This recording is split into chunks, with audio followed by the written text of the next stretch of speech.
po si Pauline Joyce de la Cruz na nakatira sa Papay San Antonio, Nueva Ecija. Magpapasalamat po ako sa ating Congressman Eming Pascual. Isa po siya sa naging instrumento ni Lord para matulungan po ako sa aking open heart surgery. Lumapit po ako sa kanya. Hindi po siya nagdalawang isip na tulungan ako, nabigyan ako ng tinanong niya po ako kung magkano ang aking kailangan sa open heart surgery.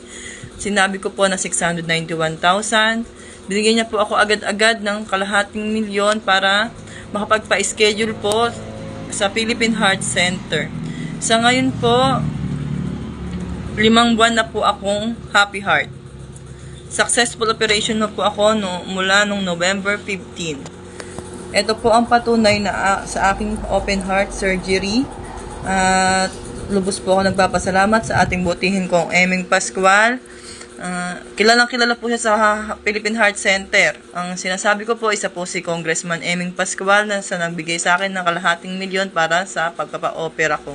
Marami pong nakakakilala sa kanya, hindi man sila taga Nueva Ecija, pero kilalang kilala po siya sa Philippine Heart Center. Pag sinabi kong Congressman Eming ng Gapan City, ng Nueva Ecija, kilalang kilala po siya. Maraming salamat po, Congressman Eming. Ngayon po, yung imposible po, naging posible dahil sa tulong niyo po, Congressman Eming Pascual.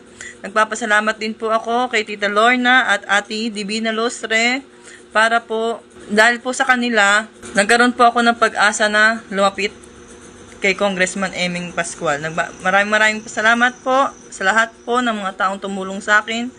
Una po kay Lord, pangalawa po kay Congressman Eming at sa lahat po ng mga tumulong.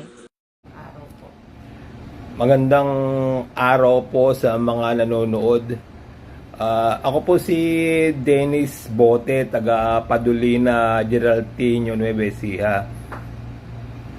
Lumapit po ako kay Congressman Eming Pascual para po sa aking operasyon na kung tawagin ay bypass operation, 3 vessel coronary arteries operation.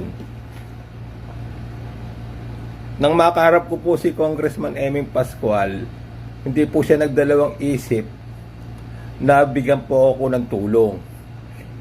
Ang una lang po niyang binanggit sa akin, magpa-opera ka at ako bahala sa iyo.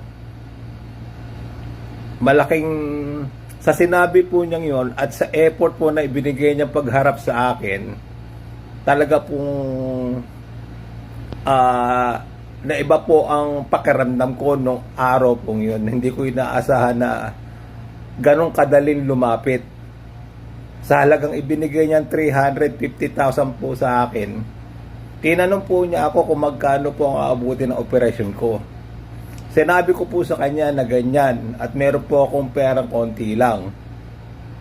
Binigyan po niya ako ng 350. At pinangako pa po niya kung kukulangin, bumalik ka sa akin at tutulungan pa kita.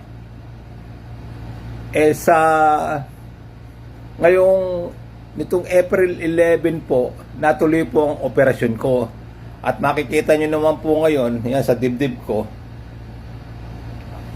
yan, na kasalukuyan po ako nandito ngayon sa heart center at nagpapa-check up at nagpapa-rehab na required po ng mga doktor para sa bypass operation.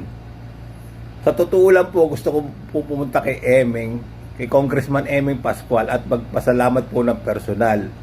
Pero hindi ko pa po kaya at kailangan ko pa po ng mga ilang weeks o ilang buwan para po talagang makabalik sa dati kong lakas. Ako po matagal nang gusto magpasalamat buhat po nung mangyari po sa to. Dahil kung hindi po ko Congressman Eming ay baka po hindi ko alam kung ano na yung mangyari sa akin. Kaya maraming salamat po.